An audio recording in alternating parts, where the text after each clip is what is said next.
The empire was silent. The torches of Babylon still burned through the corridors of the palace, but the world they illuminated had changed forever. Alexander III of Macedon, the undefeated general, the breaker of empires, the boy who became a god, was gone. Yet what truly followed was far more terrifying than his life's greatest wars. His death was not the end. It was the beginning of a new kind of conflict, one that would tear apart his generals, his armies, his cities, and the very idea of the empire he built with blood and fire. Rumors began to spread through Babylon before the body had even grown cold. Some said Alexander was poisoned. Some said the gods took him.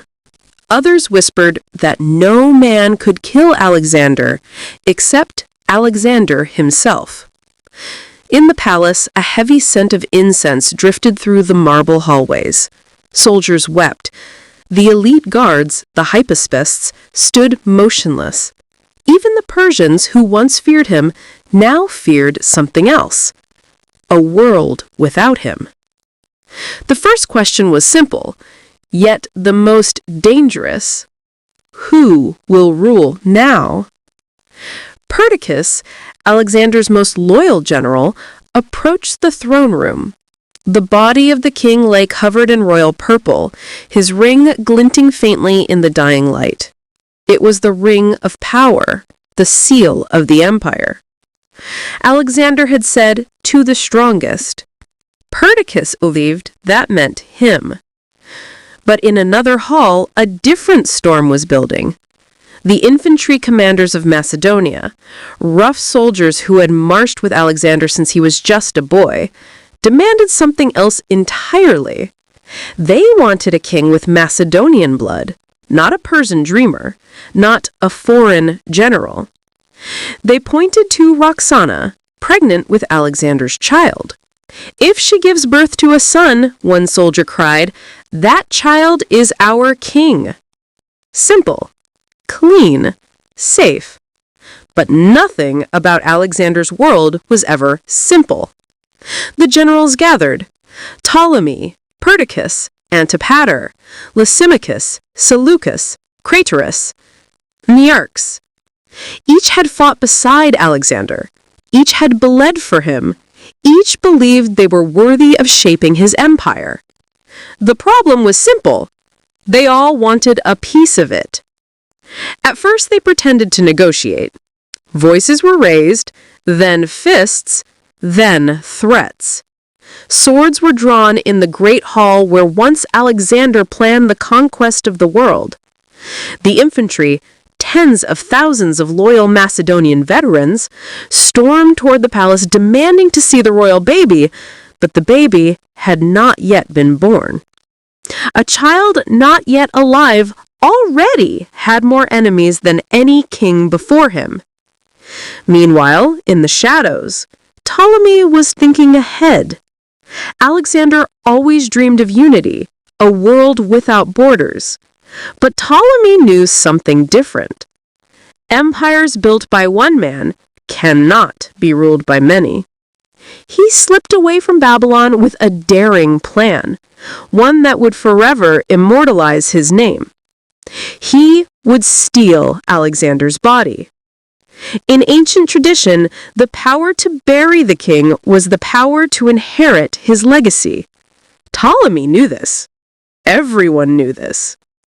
As the conspiracies grew, Roxana, fearing for her unborn child, ordered the murder of Alexander's second wife, Statira. 2 queens had been one too many. The empire was splitting.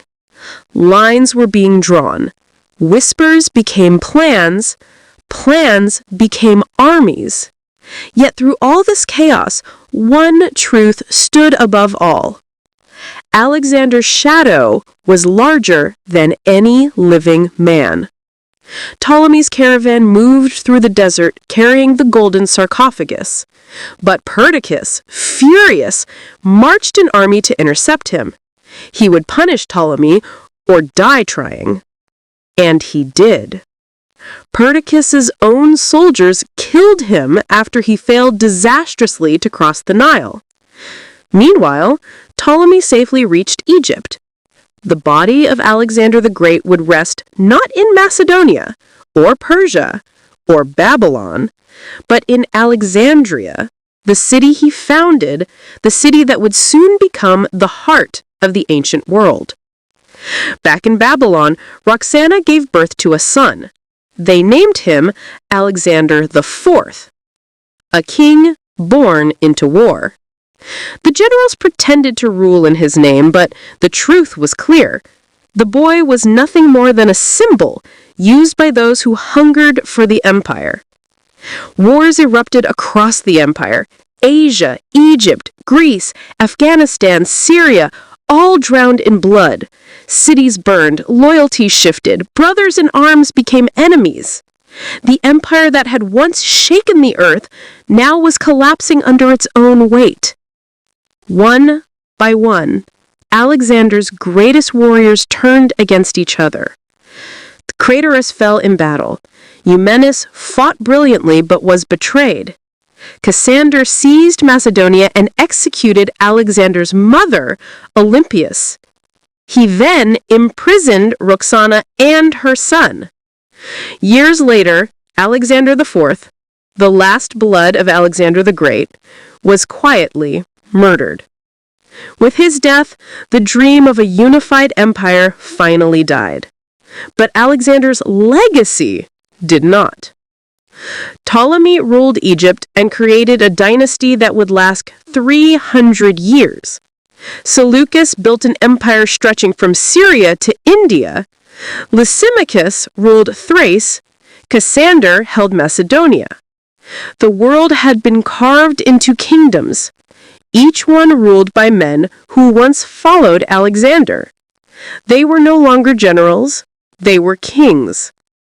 All because they had followed a man who changed the world by the force of his will.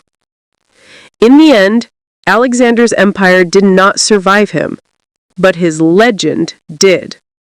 His story traveled across continents, across centuries, shaping generals, kings, and dreamers for more than 2,000 years. The man who died at 32 had lived more than 100 lifetimes. His cities still stand, his myths still echo, and the world, in many ways, still follows the map he drew. Alexander's final empire was not built on land. It was built on memory. And that empire has never fallen.